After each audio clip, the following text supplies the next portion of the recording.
Salam sejahtera dan selamat petang. Berita panas. Mahkamah arah kerajaan bayar RM5 juta kepada keluarga Altantuya. Berita penuh.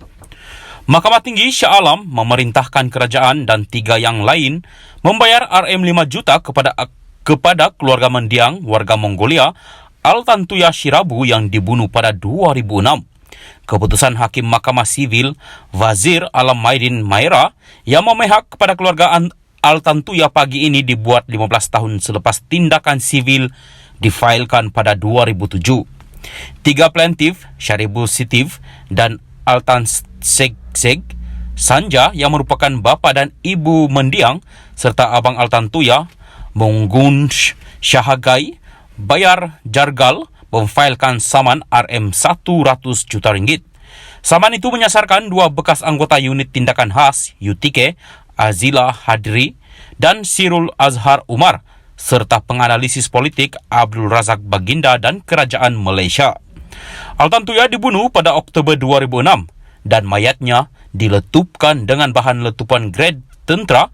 Mahkamah Jenayah berasingan mensabitkan Azila dan Sirul Azhar atas pembunuhan itu dan menjatuhkan hukuman mati pada April 2009.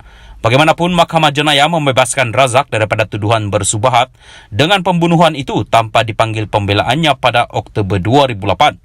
Semasa prosiding yang dijalankan dalam talian hari ini, Wazir memerintahkan 4 defendant turut membayar faedah tahunan sebanyak 5% bagi pempasan RM5 juta ringgit serta setiap defendant membayar kos RM25,000 kepada keluarga.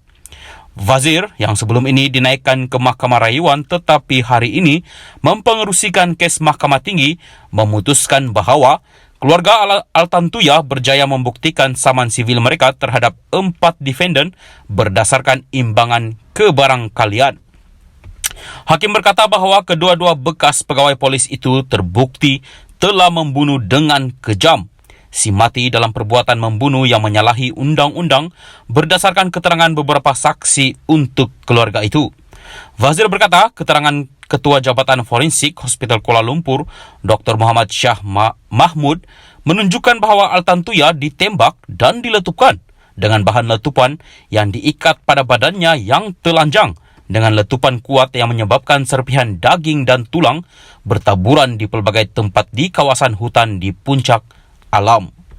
Wazir menyatakan bahawa Razak juga bertanggungjawab kerana dia adalah kaitan penglibatan Azila dan Sirul dalam pembunuhan itu pada akhir Oktober 2006.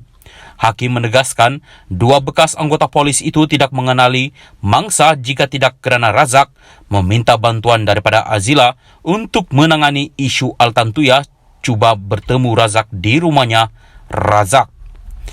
Wazir berkata keterangan semasa perbicaraan Mahkamah Sivil ke atas saman itu menunjukkan bahawa Altantuya dan sepupunya Namera Garelema datang ke Malaysia pada Oktober 2006 untuk bertemu Razak yang disebut hakim sebagai individu yang menjalani hubungan dengan Altantuya ketika itu. Hakim berkata keterangan Namera menunjukkan Altantuya mahu mengutip bayaran daripada Razak atas kerja terjemahan yang dia lakukan untuknya di Paris. Bagaimanapun, mahkamah tidak memberikan butiran lanjut mengenai kerja terjemahan yang dilakukan oleh Altantuya untuk Razak. Wazir berkata Razak dalam pernyataan pembelaannya mengakui melibatkan bantuan Azila bagi menangani isu Altantuya mengganggu Razak.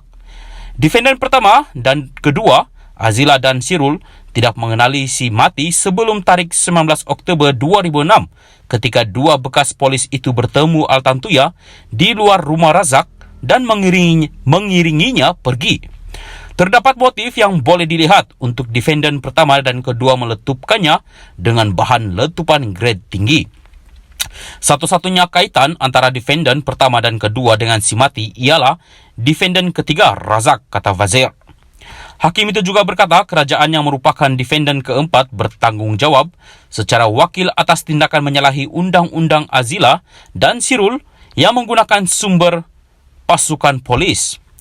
Peguam Sangit Kaur Dio mewakili keluarga manakala Azila dan Sirul tidak diwakili. Peguam Majid Singh Dahilon bertindak bagi Razak, manakala Peguam Kanan Persekutuan Zeti Zurina Kamarudin mewakili kerajaan. Azila kini dipenjara sementara menunggu hukuman mati di Malaysia. Sirul bagaimanapun telah melarikan diri ke Australia sebelum Mahkamah Tertinggi Malaysia mengekalkan sabitan dan hukuman mati kedua-duanya pada 2015. Mahkamah Persekutuan telah membatalkan keputusan Mahkamah Rayuan sebelum ini yang membatalkan keputusan bersalah kedua-dua lelaki itu. Sirul telah terbang ke Australia selepas keputusan Mahkamah Rayuan dan semasa pihak pendakwaan merayu kepada Mahkamah Tertinggi.